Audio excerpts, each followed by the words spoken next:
मनुष्य को जब अपने जीवन में सुख, शांति और परमात्मा की प्राप्ति नहीं होती है तो वह अलग अलग धर्मों, पंथों के दरवाजे खटखटाता है।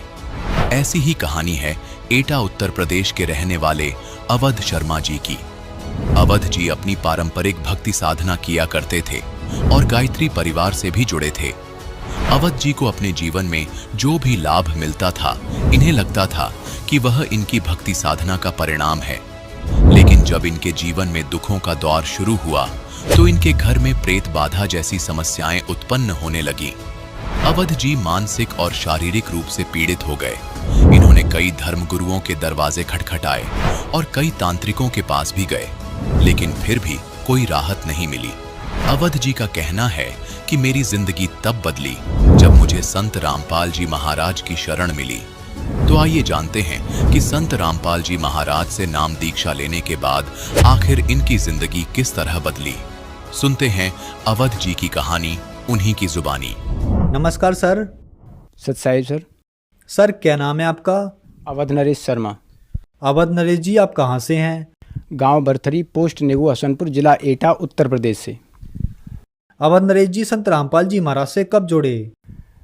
26 जनवरी सन 2013। संत रामपाल जी महाराज से जुड़ने से पहले क्या आप कोई भक्ति साधना भी करते थे? जी सर। उससे पहले हम जो परंपरागत पूजाएं हैं ब्राह्मण समाज में होने के नाते वही सब किया करते थे। ब्रह्मा, विष्णु, महेश, दुर्गा, गणेश, हनुमान जी, इन सभी की मैंने अपना एक कमरा पूरा मंदिर नुमा बना रखा था। उसके अंदर सभी की फ़ोटो लगा रखी थी और वहाँ पर मैं वही पूजा किया करता था। बचपन से ही आध्यात्मिकता से जुड़े होने के नाते रामचरितमानस का पाठ भी करता था। उसके चलते क्योंकि मेरे परिवार में मेरे जन्म से पहले ही एक प्रेत बाधा प्रवेश कर गई थी, जो जलेसर वाला जैन खां बोलते हैं मियाँ, उसका बहुत बड़ा परिवार में हमारे में उसने आकर के अपना कब्जा जमा लिया था। उसने हमारे घर को तहस नहस कर दिया था, जिसके चलते मैं सोचा करता था कि मैं भगवान की भक्ति करूं तो ये शायद है संकट खत्म हो जाएगा, क्योंकि परमात्मा सब कुछ कर सकता है। उस परमात्मा की खोज में मैं इनकी सभी की साधना करता था, लेकिन वो प्रेत बाधा किसी तरह से शांत नहीं हुई और उस प्रेत बाधा ने मेरे पिताजी को पागल कर दिया। पागल करने के बाद उन्हें ख़त्म कर दिया। सन 95 में पागल होने के बाद वो मृत्यु को प्राप्त हो गए थे। अब उसके बाद उस प्रेत बाधा ने उससे पहले ही पिताजी के समय में ही हमारे ऊपर भी कब्जा किया, परिवार में बहन भाई, उसके बाद पिताजी के बाद में माताजी के ऊपर भी आने लगा वो। तो मुझे ये चिंता हुई कि ये जो है हमारे पिताजी को पागल करके मार दिया है, हो सकता है आगे चल करके तुम्हारे ऊपर भी ऐसे ही कर दे, माँ के ऊपर भी। तो और ये पागल कर दिया तो माँ के ऊपर ऐसी कंडीशन आ गई तो मैं किसको मुँह दिखाऊंगा। और मैं भक्तिभाव वाला बहुत ज़्यादा था। रामचरितमानस में एक चीज़ बोली है कि बड़े भाग्य मानुष तन पावा, सुर दुर्लभ सदग्रंथन गावा, नर्तन समनाय कवनो देही, जीव चराचर जाचत तेही। तो मैं ये कहा करता था कि हे भगवान, मनुष्य शरीर के समान कोई शरीर नहीं है और इसके लिए सभी चर और अचर, सभी जीव जंतु जितने भी हैं वो इस शरीर के लिए प्रार्थना करते हैं और देवता भी इसके लिए तरसते हैं। तो इस शरीर में मैं तो कोई सुख देख नहीं पा रहा हूँ कि आखिर इसमें क्या सुख है। मेरे परिवार में ये तांडव मचा रहा है, ये प्रेत जो मुसलमान जैन खां जी मियाँ बोलते हैं जो भी है, वो परेशान करता था। उसके चलते मैंने सोचा कि आध्यात्मिकता से मैं ही सबसे ज़्यादा जुड़ा हुआ हूँ और ये परिवार वाले इस चीज़ को शायद है न समझ पाएंगे और ना ही भक्ति साधना करके इसको यहाँ से निकाल पाएंगे। तो मैं सिद्ध पुरुषों के पास जाना आना, हरिद्वार जाना, ऋषिकेश जाना, नीलकंठ पे और ये अपना पूर्णागिरी, सब जगह जाता था। नीम करोरी, बहुत से कहते हैं हनुमान जी, उसमें एक हनुमान चालीसा में चौपाई है, भूत पिशाच निकट नहीं आवे, महावीर जब नाम सुनावे। तो मैं इन सारी चीज़ों को करता था, लेकिन वो भूत जो है वो रोज़ाना मेरे घर में दंगा करता था। ऐसा शायद ही कोई दिन जाता होगा जिस दिन वो मेरे घर में तांडव ना करता हो। मुझे बड़ी शर्मिंदगी होती थी। कई बार मैंने ये सोचा कि मैं इसको, जिसके ऊपर भी ये प्रेत आएगा मैं उसको गोली मार दूंगा। तो मैंने ऐसा ही किया। एक बार मैंने राइफल को लोड किया और मेरी बहन थी जो मेरे से बड़ी थी, उनकी शादी हो चुकी थी, वो मेरे घर पे आई थी, उनके ऊपर ऐसे ही वो प्रेत बाधा प्रवेश कर गई और उसने अपना जिस तरह से जो कुछ भी बोलना था बोल रहा था। मैं सोच रहा था पर इधर आसपास वाले भी सुनते हैं तो मुझे शर्मिंदगी महसूस हुई। तो मैंने जो है राइफल लोड की और मैंने सामने जाके छत से और गोली दाग दी। सभी लोग एकदम से, वो भूत भी गायब हो गया और सब लोग तितर बितर हो गए। उन्होंने मेरी राइफल को पकड़ा और उसके बाद मुझे शांत किया। तो मैं शर्मिंदा होता था और परमात्मा की खोज में रहता था। हर समय मैं ये सोचता था कि हे भगवान, ये क्या है जीवन, आज मैं हूँ कल ख़त्म हो जाऊँगा, कहाँ से आया हूँ, क्या मेरा उद्देश्य है। मैं इस चीज़ के लिए भटकता था, सोचता था। लेकिन कई संतों के पास गया, कुछ नहीं मिला।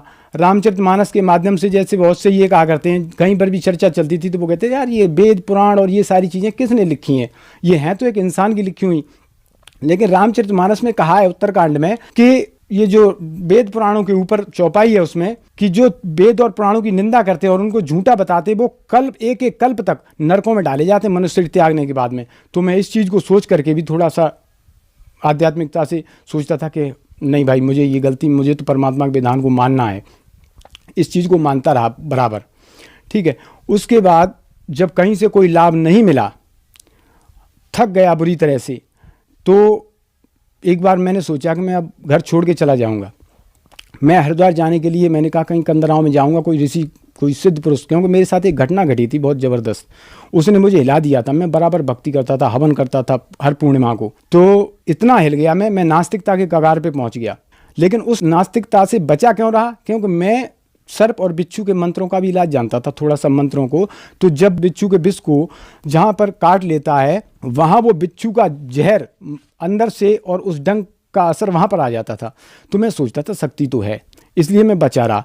और वो जो मेरे को नास्तिक होने तक ले करके आई थी, उसने मुझे ऐसा कर दिया कि कहीं कुछ भगवान नहीं है। मेरे घर पे बहुत बड़ा मंदिर है, दुर्गा जी का, शंकर जी का, हनुमान जी का। मैं बराबर संध्या आरती शाम को करता था, घंटा बजाता था कि घंटा से कहीं बहुत दूर तक प्रेत बाधा नहीं होती। उसके चलते फिर मैं सन 2000 में गायत्री परिवार से जुड़ा। शांतिकुंज हरिद्वार से मैंने दीक्षा ली 13 वर्ष तक। सन 2013 जब तक मैं संत रामपाल जी महाराज के सानिध्य में नहीं गया, तब तक मैं गायत्री साधना करता रहा और इस सारी चीज़ से परेशान रहा।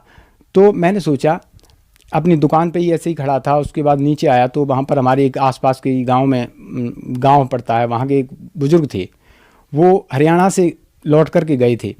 तो उनसे मैंने पूछा कि भैया जी, हमारे गांव के वैसे लोग जाते थे संत रामपाल जी महाराज के पास, तो मैं इनके ऊपर विश्वास नहीं करता था। संत महंतों के ऊपर मैं बहुत कम विश्वास करता था, क्योंकि मुझे रामकृष्ण की साधना ये सभी बताते हैं, तो मैं सोचता था कि इतना तो मुझे ज्ञान है ही है। तो मैंने उनसे पूछा कि आप लोग हरियाणा जाते हो, आपको कुछ मिलता है वहाँ पे, कुछ मिला है?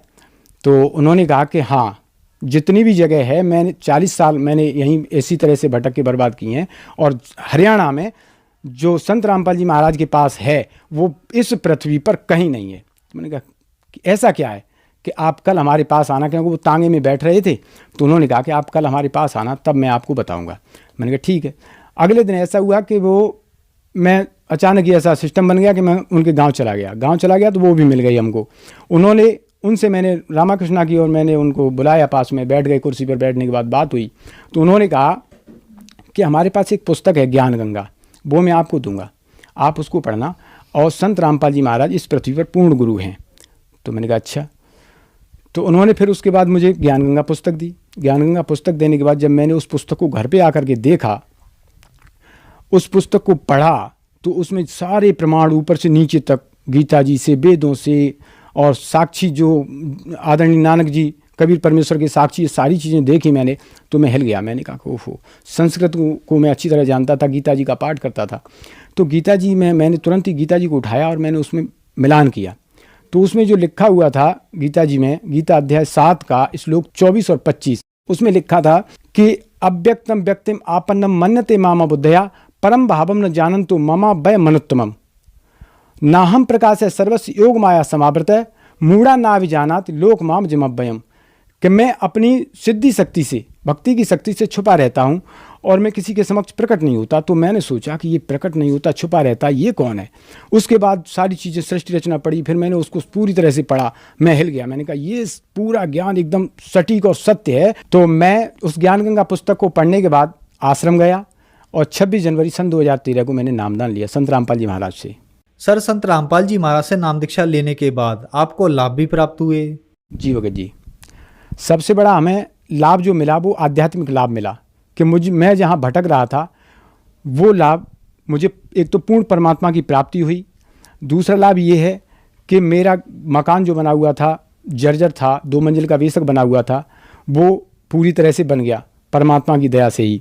मेरे पास इतना पैसा नहीं था कि मैं उसको बना सकता था। उसके बाद में ये चमत्कार एक और हुआ। ये परमात्मा चमत्कार करते हैं जो, कि उस मकान को जब हम खसा रहे थे तो वो छत के ऊपर हम सभी घूमे, सारे काम किए। उसके नीचे आकर के जब हम बैठ गए और बैठने के बाद हमने उसके नीचे चाय और बिस्कुट जो भी लेना था वो भी किया। मजदूर भी थे उसके नीचे, हमारे बच्चे भी थे, जो हम 7 कैंडिडेट हैं, हम उसके नीचे बैठे रहे। और जैसे ही हम लोग उससे बाहर निकले और एकदम से वो छत नीचे गिर गई।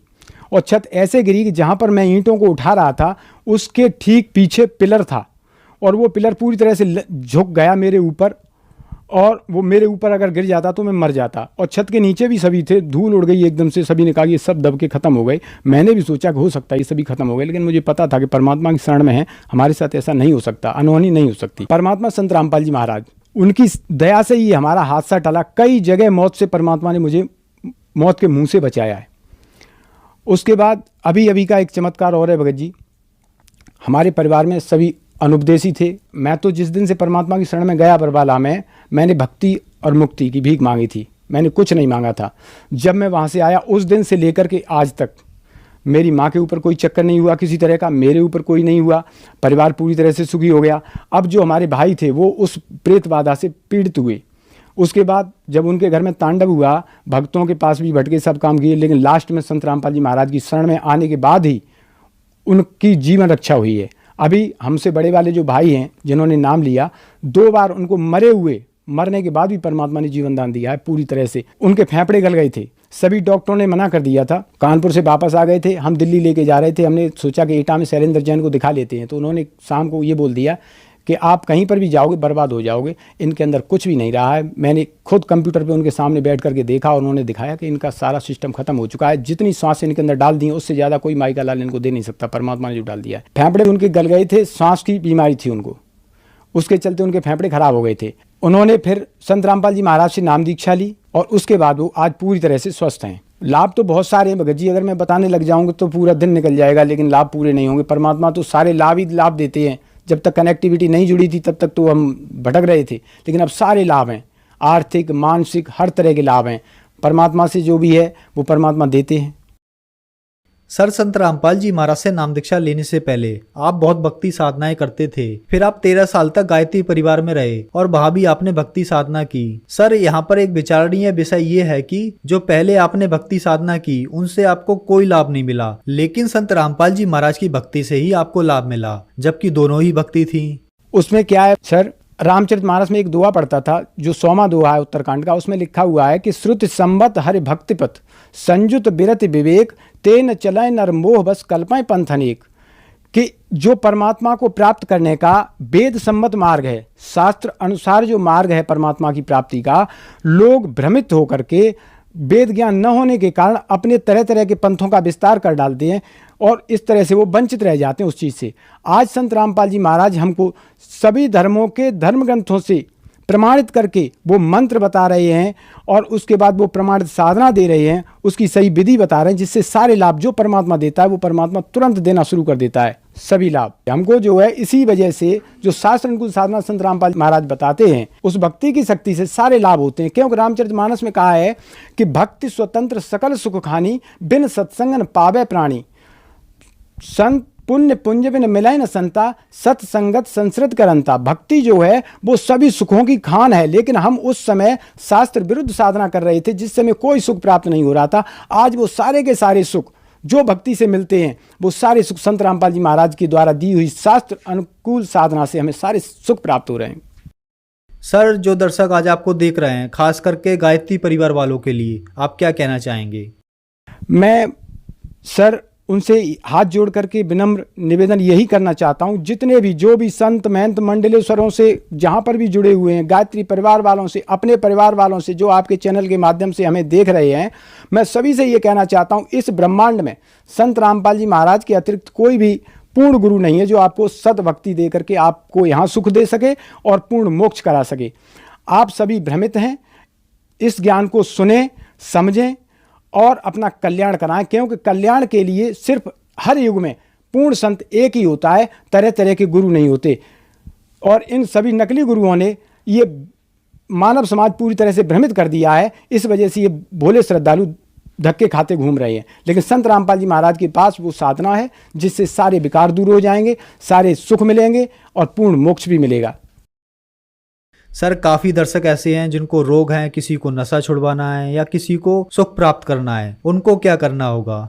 सर उन्हें कुछ नहीं करना है, संत रामपाल जी महाराज से वो सद्भक्ति प्राप्त करनी है। नाम लेकर के भक्ति करें।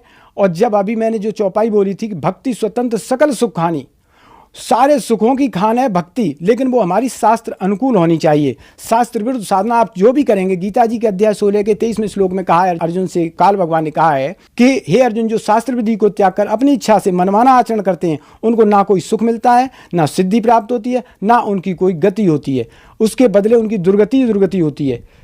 सर संत रामपाल जी महाराज से नाम दीक्षा कैसे प्राप्त की जा सकती है? सर आज संत रामपाल जी महाराज ने इतनी दया कर रखी है कि बहुत सारे चैनलों पे ज्ञान आ रहा है संत रामपाल जी महाराज का, और सभी चैनलों पे नीचे पीले रंग की पट्टी चल रही है जिसमें फ़ोन नंबर दिए हैं। उन फ़ोन नंबरों को नोट करें और नोट करने के बाद आप उस पर कॉल करें। कॉल करने के बाद जहाँ पर भी जैसे भी हैं आप, वो अपनी स्थिति को बताएंगे कि हम यहाँ से हैं, तो वहाँ पर जगह जगह परमात्मा ने नामदान सेंटर खोल रखे हैं, वहाँ जा करके आप नाम दीक्षा लेकर के अपना कल्याण करा सकते हैं। सर बहुत बहुत धन्यवाद आपका। सत साहिब।